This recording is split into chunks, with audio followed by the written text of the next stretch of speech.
Let's say you, yes, you, had an absolutely awful quarter. Nothing went right for you, and our kindly professor has flunked you. And then you go home, and because we're all little cuckoo banana art students, you decide you're gonna go out and pretend to be Batman. You're stopping crime, punching criminals, and getting your face kicked in pretty hard. But what if you end up solving just one mystery? That's where we find our detective, Daniel Dupin. Daniel grew up in 1960s American culture with an undiagnosed mental disorder that made him sensitive to loud noises and overwhelming environment. His only real escape was detective comic books.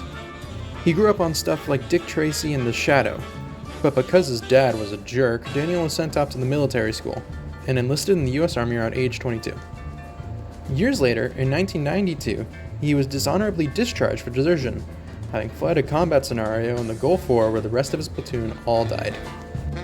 Now, when Daniel returns to a 90s New York City with no trace of his old family, the only thing he can think of to avenge his fallen comrades and cope with his PTSD is to go out and pretend he's a 40s to 60s comic book hero detective. He starts believing he's a hero detective like Dick Tracy or The Shadow, and starts going around NYC doing useless stuff. The cops hate him and think he's delusional, because he is, and most everyone in NYC sees him as another crazy homeless guy.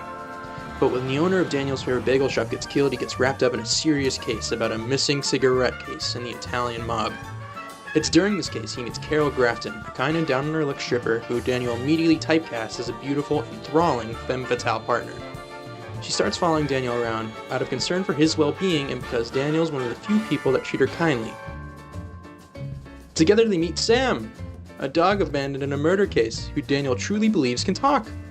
Whereas anyone else sees him as a normal, shabby, albeit excitable, otterhound, Daniel sees a quirky, fedora-wearing partner. Sam is a Snowy, for Tintin fans. Altogether, they get themselves wrapped up in a series of missing persons incidents throughout New York, conducted by the Italian mobster, James Rolandi.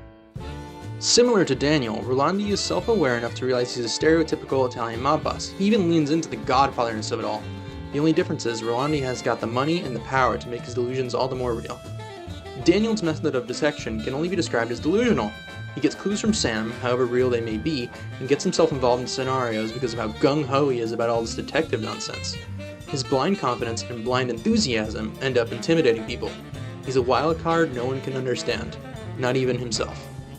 He's completely aware of how silly he looks and he's not afraid to use it. Using this heroic detective format and the character of Daniel Dupin, we can make a commentary on how the baby boomer generation was raised, with toxic masculinity and themes of mental health in mind. Daniel grew up with his mental health neglected by his father, and it's manifesting now in this big game of heroics and pretend.